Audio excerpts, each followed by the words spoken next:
আলী কে আলী, মুহাম্মদ বিন আব্দুল্লাহ কোথায়? আলীও কম উত্তর দেয় না, কি সুন্দর করে জবাব দিচ্ছেন, হিকমতপূর্ণ জবাব। কে তোমার সামনে দিয়ে মোহাম্মদ যায়, দেখো না? সুবহানাল্লাহ বলুন। তোমার সামনে দিয়ে যায়, তুমি কি দেখছো কসু? আমারে জিজ্ঞাসা করো কেন? তোমার আমার সাথে তোমারই তো বেশি দেখছো। সবাই তাকে চাপটে ধরলো, মেরে ফেলবে। আবু জেহেল কয়, কারে মারস তোরা? কালে আবু তালেবের ছেলে আলীকে মারি। ও কি আমাদের টার্গেট? ওরে মাইরা আরেক কাসার লাগাবি? হত্যা যদি করতে হয় ওকে মেরে তো লাভ নাই, আমাদের মধ্যে গন্ডগোল লাগবে আরো বেশি। অতএব আমাদের টার্গেট হচ্ছে মুহাম্মদ বিন আব্দুল্লাহ, তাকে খোঁজো। এই মক্কার আশেপাশে সে আছে, দেখছেন?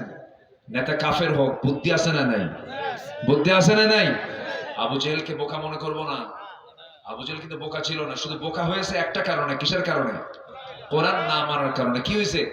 আবু জেহেল কিন্তু বুদ্ধি কিন্তু 16 আনাই ছিল, কোন অংশ কম ছিল না। ওই উটের পায়খানা দেখে বলতে পারতো আবু জেহেল যে এটা কোন গোত্রের উট, পায়খানা দেখে বলতো। চিন্তা করুন, মানুষের পদচিহ্ন দেখে, মানুষের পায়ের চিহ্ন দেখে বলতে পারতো এটা কোন গোত্রের, কোন লোকদের পায়ের চিহ্ন এটা। এই জন্য তাকে বলা হয় আবুল হাকাম, তাকে বলা হতো। আমার রাসূল যে রাত্রে হিজরত করবেন, ওই যে ঘর থেকে বের হলেন, গিয়ে বললেন আবু বকর দরজায় নক করেছেন, বিদ্যুৎ বেগে দরজা খুলে গেছে। রাসূল বললেন আবু বকর ঘুমাও না। হুজুর 6 মাস আগে বলছিলেন, সেদিন থেকে দেয়ালে পিঠ লাগায় দেই, কোন দিন আসবেন আপনি আমার কাছে?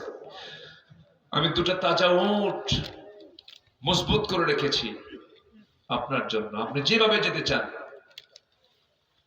সাইয়েদনা আবু বকর সিদ্দিক, একটা সিরাত গ্রন্থে এসেছে, পদচিহ্নকে না দেখানোর জন্য আমার নবীকে সাইয়েদনা আবু বকর